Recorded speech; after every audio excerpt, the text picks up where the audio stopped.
तुम्हाला माहिती आहे का, भारतात सरकारी नोकरी मिळण्याची शक्यता ही लॉटरी लागण्यापेक्षा सुद्धा कमी आहे.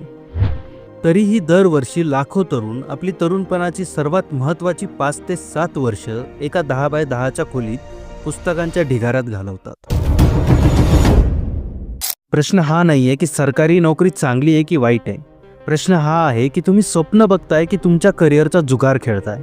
आज आपण इमोशन्सला बाजूला ठेवूया आणि फक्त डेटा आणि लॉजिकवरती बोलूया.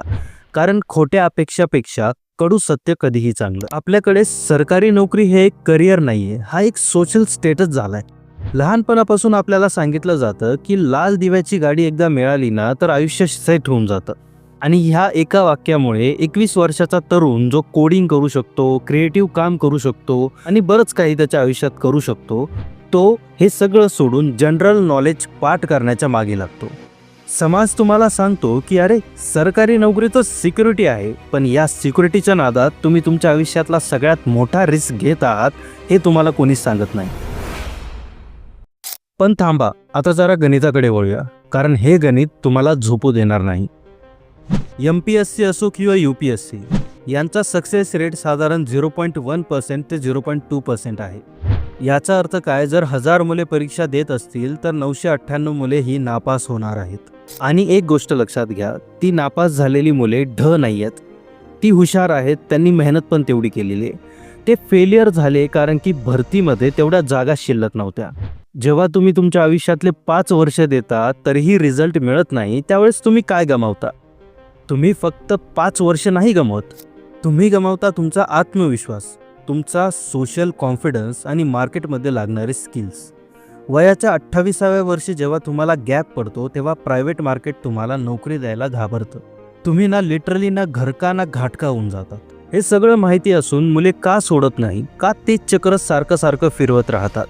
या सगळ्या मागे एक सायकोलॉजिकल सापळा आहे आणि याला सायकोलॉजीमध्ये म्हणतात द सन कॉस्ट फॉलन्सी. आपण जेव्हा एखाद्या गोष्टीवरती खूप वेळ खूप पैसा खर्च करतो तेव्हा आपला मेंदू आपल्याला सांगतो, अरे 3 वर्ष दिली आहेत, आता कसं सोडून देऊ, अजून 1-2 वर्ष ट्राय करतो, होऊन जाईल. तुम्ही त्या पोस्टच्या प्रेमात नसतात, तुम्ही त्या दिलेल्या वेळेच्या प्रेमात असतात.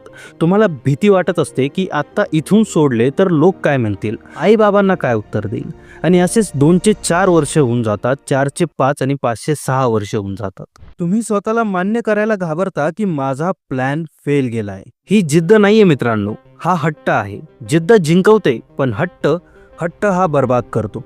आणि हे सगळं ऐकून जर तुम्हाला राग येत असेल तर येऊ द्या, कारण की वयाच्या 32व्या वर्षी खाली हात परत घरी जाण्यापेक्षा हा राग आलेला परवडल.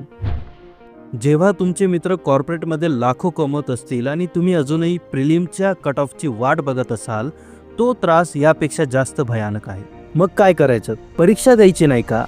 नाही, नक्की द्या, पण स्मार्ट पद्धतीने द्या. सगळ्यात पहिली गोष्ट म्हणजे तुम्ही एक डेडलाईन सेट करा. स्वतःला सांगा की मी फक्त 2 वर्ष किंवा 3 अटेम्प्ट्स देईल, झाले तर उत्तम, नाही तर मग मूव्ह ऑन. त्यानंतर दुसरी गोष्ट म्हणजे प्लॅन बी तयार ठेवा. स्पर्धा परीक्षेचा अभ्यास करतानाच एखादं स्किल शिका. Coding, data analytics, content writing किंवा शेअर मार्केट किंवा आणखी काही स्किल्स जे तुम्हाला मनापासून आवडतं. आणि सगळ्यात शेवटची गोष्ट म्हणजे फुल टाईम अभ्यास बंद करा. 2-3 वर्षानंतर फुल टाईम अभ्यास करू नका. पार्ट टाईम जॉब करा आणि अभ्यास करा. याने आर्थिक प्रेशर कमी होईल आणि मेंदू शांत राहील. सरकारी नोकरी हे आयुष्य नाहीये, तो फक्त आयुष्याचा एक भाग आहे, हे विसरू नका. देशाला फक्त IAS, IPS या लोकांची गरज नाहीये, देशाला तंत्रज्ञानाची, देशाला कलाकारांची सुद्धा गरज आहे, हे लक्षात असू द्या. तुमचं टॅलेंट फक्त परीक्षेपुरतं मर्यादित ठेवू नका. जुगार खेळणं टाळा आणि करिअर प्लॅन करायला सुरुवात करा. कारण शेवटी तुमच्या आईवडिलांना सरकारी नोकरीवाला मुलगा हवा आहे की सुखी कमावता मुलगा हवा आहे, याचं उत्तर तुम्हाला माहिती आहे. भेटू पुढच्या व्हिडिओमध्ये.